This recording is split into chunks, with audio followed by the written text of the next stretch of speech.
ano tol, iparating niyo po ito kay Mascaraboy tol para mapanood niyo po.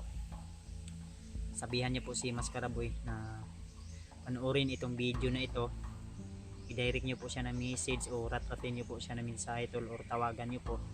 Walang pangit na ginawa yung Panginoon.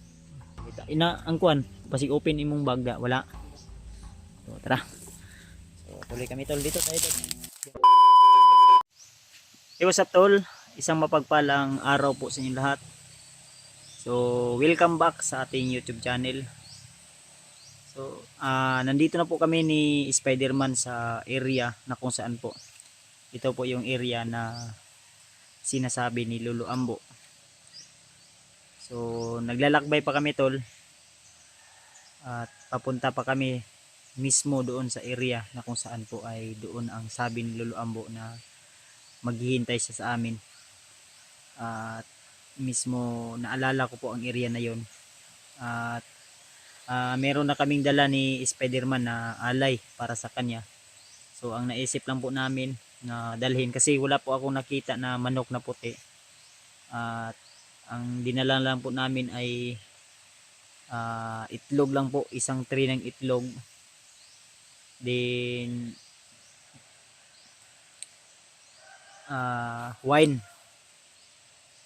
at yung trisby na ibibigay natin kay Lolo Ambo, at barya mga tol, para pang padagdag lakas niya po. So sana po tol, sana po ay marating natin yung sinasabi ni Lolo Ambo na location, eksaktong location talaga. Kasi kanina lang po kami dito ni Spider-Man nagmamanman, naghihintay, pero hindi namin makita o mahanap si Lolo Ambo, kaya nagpapahinga po kami. At anong oras na ngayon? Medyo tanghali na po tanghali na po. Kaya maraming salamat sa lahat ng mga nag-share ng blessing, nag-abot ng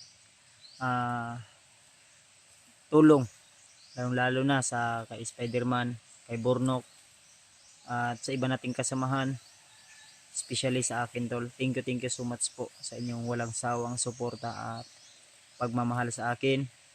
Shoutout ko nga pala. So shoutout muna tayo. Shoutout muna natin si si Ate Milda Galang, si Tita M Victoria, at saka si Ate Lourdes. Yan, shoutout po. At kay Mami Rose Saliwan, shoutout po sa Mami from San Diego.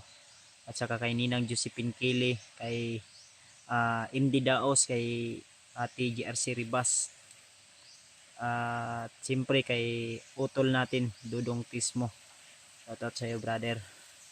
At siyempre sa lahat ng mga hunter na nanonood ngayon sa video na ito, at sa lahat ng mga silent viewers, matanda ka man, bata ka man, nangipin ka man o wala, ay shoutout po sa iyo. At siyempre sa asawa ko, yan, shoutout sa iyo babe. So ingat lang po lagi, at lalong lalo na sa anak ko na si Jono, shoutout sa iyo Jono Kaisar. So ayan mga tol, at ayan, dyan po yung ano natin, naglamok diri brad, no? Kalimot kong palit na pong okda, pero sige lang, di naman kami magtatagal ni ni Spider-Man, bababa naman kami ulit para pero hindi namin alam kung baka may mission na sa amin si Lolo Ambo. At itatanong din natin Brad mamaya yung tungkol sa espada mo, kung saan na ngayon yung espada mo, para malaman natin ba. At di ako sigurado kung alam ni Lolo Ambo, pero itatanong natin, lalo na yung espada ni Kilaw ngayon, kasi yung mga nakaraang video nila nila William, nila EG, nila PG o ni Remart, ay may naghawak po ng espada ni Kilaw. So yun po ay si Uka. So kailangan maitanong din natin yun kay Lolo Ambo. So ito na yung hinihintay nyo tol, at inaabang-abangan nyo na magkikita kami ni Lolo Ambo mismo ng ah, personal, kasi may binigay po siya sa akin na agimat at ang sabi niya hindi ko raw ipapakita, pero itatanong ko sa kanya kung para saan po yun, dahil may binigay din siya na papel na orasyon na yun po yung mini-memorize ko para maibato natin sa kalaban, no? So ramdam ko po yung lakas ng kapangyarihan na binigay ni Lolo Ambo sa akin, at iba nating dala na taglay. So pasensya na po kung hindi ko po pinapakita yung mga agimat ko na dala, lalo na dahil mainit tayo sa kalaban, at hindi ko rin binabanggit kung anong uring agimat po yung mga dala natin. Kaya marami pa akong katanungan kay Lolo Ambo na kung ano ba ang dapat kong gawin o ano ba yung mga bawal gawin para mas papalakasin pa yung mga dala nating gamit. At siyempre unang-una sa lahat, yung punyal na dala ko, so kailangan maitanong ko ito kay Lolo Ambo, dahil bali marami na po yung napaslang nito na mga commander, at lalo na ay takot sila sa punyal na dalang dala ko ngayon. Kaya syempre kailangan nating publishingan to ito para dagdag lakas, para mas mas anong tawag niyan, mas malakas yung taglay na nito, na kumbaga parang yung may siya ba, sagrado talaga yung punyal natin.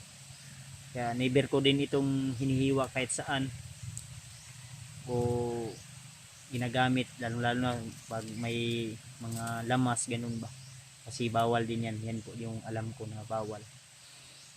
Kaya ayan, sinama ko si Spiderman ngayon sa aking misyon na ito, na makita at matulungan natin si Lolo Ambo. Kaya nagpapasalamat din ako sa inyo, tol, sa inyong walang sawang suporta at pagmamahal sa akin, lalo na sa mga upload ko na video ay nariyan po kayo nakasuporta, laging nag-aabang. So salamat po sa inyong lahat, tol. Utang ko po sa inyo lahat ang mga nakamit ko ngayon, mula noon hanggang ngayon, lalo na sa mga nakasubaybay po talaga sa akin mula noon hanggang ngayon, hanggang sa dumating tayo sa ganitong sitwasyon na umabot tayo sa 248 plus na po na mga subscriber o mga followers natin. So thank you so much po, tol. Wala po akong ibang maisukli kundi yung pagiging humble, o stay humble lang po tayo, tol. Yun lang po yung ko. So gaya ng sinabi ko, kung may mga madaanan naman tayong bihag na nangangailangan ng tulong, o tao na nangangailangan ng tulong, sino nga ba ako para hindi tumulong? Tutulungan din natin sila, tol. Mapaama man yan ni Kilaw, kasama man natin yan, masigos Buster man yan, si Kilaw man yan, o bihag man yan, o si Rimart man yan, o iba pa nating kasamahan na nangangailangan ng tulong. So lalong-lalo na sa sitwasyon natin ngayon at sitwasyon nila Pinunong Gabriel ngayon. So kailangan matulungan din natin sila Pinunong Gabriel doon sa location nila kung saan sila ngayon. Kaya abang-abang po kayo sa mga at asahan nyo na lagi nating isasama si Spiderman sa aking bawat mission, dahil nag-usap na po kami ng maayos, pinaintindi ko po sa kanya, at ang gusto niya lang, kaya sinama ko siya ngayon, dahil para maitanong niya rin yung espada na sinasabi niya sa akin na hinahanap niya, at saka yung bots niya, so, may pinahiram tayo sa kanya na bots, yung bots ni ni AG na gamit dati, may sira na, pero pinagamit ko sa kanya para hindi na siya makapaa. So nagustuhan niya naman, pero ang problema ay medyo ano na, maluma na talaga. Pero sabi ko sa kanya pagtiyagaan nila, kasi binigyan ko siya ng ano, yung sapatos kanina. Ang problema walang laba, din sobrang ano, sobrang luma na kasi. Kaya pinakita ko sa kanya yan, maganda daw. Kaya siyempre ako ay pinagamit ko sa kanya kahit hindi masyado luwag, Brad, no? Luwag, maluwang, maliit siguro yung paa mo. Yan. Ano na yan, langkat na yan. Ano na, tagal na kasi yan, Brad. Yan, no? Tagal na, oh, wala nang ano, nipis na, langkat na ang uban, lapa-lapa, no? Pero maganda, ano, magaan. Yan po yung dala na, at yung ano ha, baka ano yung sa bag mo, baka malaglag ba, hindi mo malaman yung ano. So yun mga tol. So sa mga hindi na shoutout po, baka may mga nakaligtaan tayo na hindi na shoutout. At lalong lalo na kay Nanay Rosa, kay Ate Dailin Shoy. Yan, shoutout sa iyo ate. Kay Ate Jingle o Dib. Shoutout sa Ate Dib.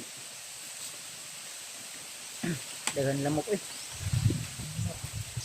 At may mga ano tayo ngayon, may mga sagap tayo na issue about sa Team Pogi na nagkabangayan sila.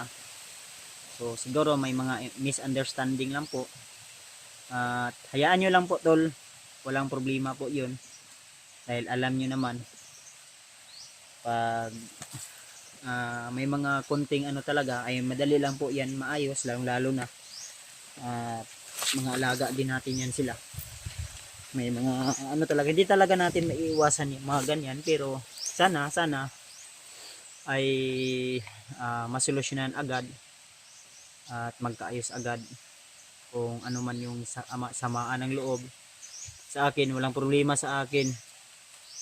Ang ano lang ay pagiging humble lang po talaga kung ano man yung mga narating o nakamit nila. Kasi ako, tumulong ako sa kanila hindi para kumbaga magiging masama, kundi dinala ko sila para magiging mabuti. Kaya kailangan lang siguro natin ma-advisean, mapayuhan natin na hindi dapat ganyan. Kung may sama ka man ng loob, lalo na kay ano tol, iparating niyo po ito kay Mascaraboy tol, para mapanood niyo po. Sabihan niyo po si Mascaraboy na panoorin itong video na ito. I-direct niyo po siya ng message o ratratin niyo po siya ng mensahe tol, or tawagan niyo po. At kung may sama man siya ng loob sa iba nating kasama, kung maaari pwede namang kausapin, kasi pareho naman po sila na nasa area. So kumbaga wag niya nang intindihin yung mga sinasabi. Ang ano lang ay pagiging maunawain sa lahat ng bagay, kasi hindi po maganda po yung ganyang ugali na magpaparinig ka ng tao at hindi mo, kung maaari kausapin na lang, direct to the point na lang ba, para ano, kasi tayo lang naman yung mga nagkakaintindihan, kaysa marami pa po yung madamay na pagdudahan. Kasi ayaw ko na magkasamaan ng loob, kasi hindi ako sanay sa ganyan mga tol. Kaya minsan nga may mga taong naninira sa akin, sa amin, ay binabaliwala ko lang. Basta ako, tuloy po ako kung ano po yung nasimulan ko, ano man yung narating ko, ganun pa rin ako mula noon hanggang ngayon. At never po akong gumagawa ng isyo. Kaya sana ay imbis na magtulungan, magmahalan, ay kung may samaan man sila, pwede naman nating pag-usapan ng maayos para mas maganda o mas titibay pa yung samahan. Lalo na sa sitwasyon natin ngayon, marami tayong pagsubok na kailangan lutasin. Kaya imbis na tayo yung magtutulungan, magkasamaan na naman ng loob, ganoon. Kaya hindi pwede yan. Kaya ako na po yung humingi ng tawad, humingi ng sorry po kung ano man yung mga nagawang kasalanan ng iba kong kasamahan. Kaya pasensyahan nyo na po mga tol, at huwag nyo nang intindihin po yun. Dahil nakausap ko na po si Mascaraboy at okay na daw, walang problema. At yung pinaparinggan niya. So, wala na pong problema. Okay na po. Wala nang basta magmahalan lang. Kasi pareho naman po kaming lahat gwapo. Wala namang pangit na ginawa yung Panginoon. 'Di ba, Brad? Tingnan niyo naman si Spider-Man. 'Di ba walang pangit na ginawa yung Panginoon. Puro tagwapo ka na. Lahat tayo ay gwapo. Depende na lang po 'yan sa ugali ng tao. 'Di ba, Brad? Nakadepende na po 'yan sa ugali ng tao. Kasi may kanya-kanya po tayong ugali. May bad side, may good side. So, depende na po 'yan sa pagdadala. Kaya hindi na kami magtatagal dito, tol, at tuloy tayo, Brad. Baka dun sa unahan makita natin si Lolo. Baka hindi dito banda na area, baka nasa kabilang location. Kaya tuloy tayo. Ang kuan, pasig open imong bagda, wala. So tara. So tuloy kami, tol, dito tayo diyan banda.